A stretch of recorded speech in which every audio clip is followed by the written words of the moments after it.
Clergy privilege so much more important than children being raped? Why can't they protect children? That's the entire purpose of a church. It's a lawsuit that's been ongoing since 2020. 3 children in Cochise County are suing the Church of Jesus Christ of Latter-day Saints for years of abuse they suffered under their parents, especially their father. The lawsuit claims the church was aware and did nothing to protect them. The father died by suicide while in jail. News for Tucson's Lupita Murillo has been following this case and has the latest developments. This 6-page document orders the church to hand over documents that they've refused to turn over in the past. The attorney for the children wants to know why their father was excommunicated in 2013.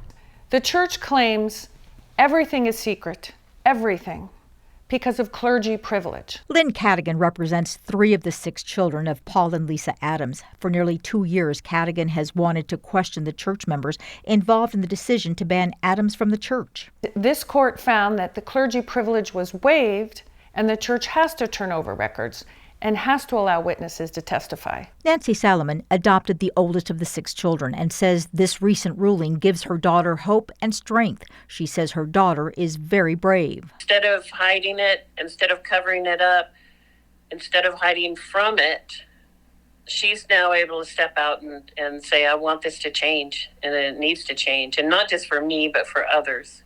In part, the judge ruled the duty of confidentiality rising from the clergy penitent privilege imposed on all members of the disciplinary council, as well as any member of the church with knowledge of the acts of Paul Adams, resulting in his excommunication from the church, subsequent arrest, and indictment, are relieved of the duty of confidentiality and are ordered to respond to any questions regarding their knowledge of any information regarding Paul Adams' sexual abuse of his children. These are children who suffered for 7 years after the church knew they were being terribly abused.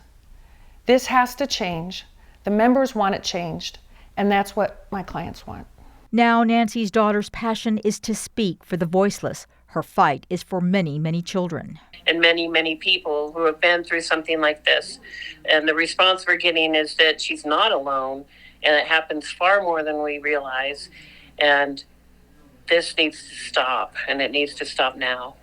I contacted church officials in Salt Lake City, Utah about this particular case. They say they have nothing to share with me at this time. Reporting from Midtown, Lupita Murillo, News for Tucson.